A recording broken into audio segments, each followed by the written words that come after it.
One of the most important ways to calm down is the power to hold on, even in challenging situations, to a distinction between what someone does and what they meant to do. In law, the difference is enshrined in the contrasting concepts of murder and manslaughter. The result may be the same, the body is inert in a pool of blood, but we collectively feel it makes a huge difference what the perpetrator's intentions were. Motives are crucial, but unfortunately, we're seldom very good at perceiving what motives happen to be involved in the incidents that frustrate us. We're easily and wildly mistaken. We see intention where there was none and escalate and confront when no strenuous or agitated responses are in fact warranted. Part of the reason why we jump so readily to dark conclusions and see plots to insult and harm us is a rather poignant psychological phenomenon: self-hatred. The less we like ourselves, the more we appear in our own eyes as really rather plausible targets for mockery and harm. Why would a drill have started up outside, just as we were settling down to work? Why did the email not arrive, even though we'll have to be in a meeting very soon? Why would the phone operator be taking so long to find our details? Because there is, logically enough, a plot against us, because we're appropriate targets for these kinds of things, because we're the sort of people against whom disruptive drilling is legitimately likely to be directed. It's what we deserve.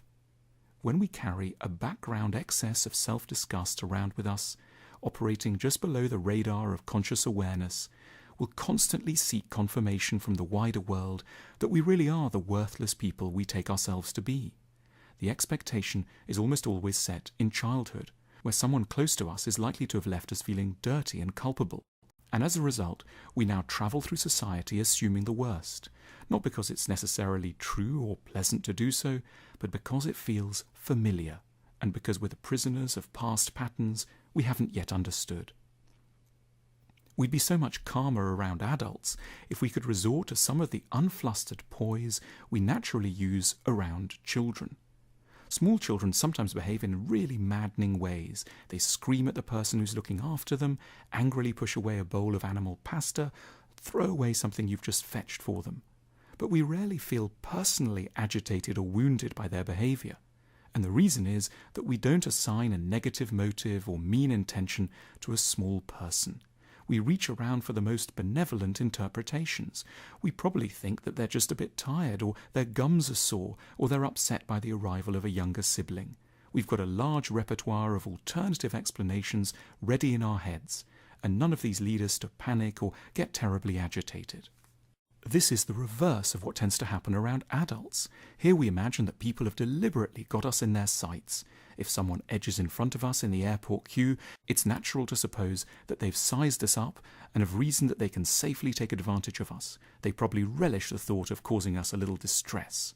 But if we employ the infant model of interpretation, our first assumptions would be very different. We'd think that maybe they didn't sleep well that night, have a sore knee, or have been upset by their lover.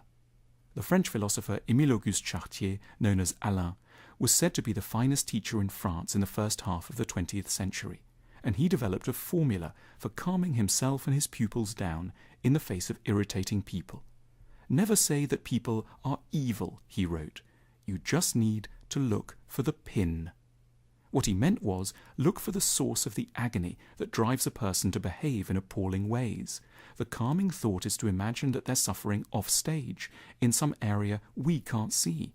To be mature is to learn to imagine this zone of pain, in spite of the lack of much available evidence.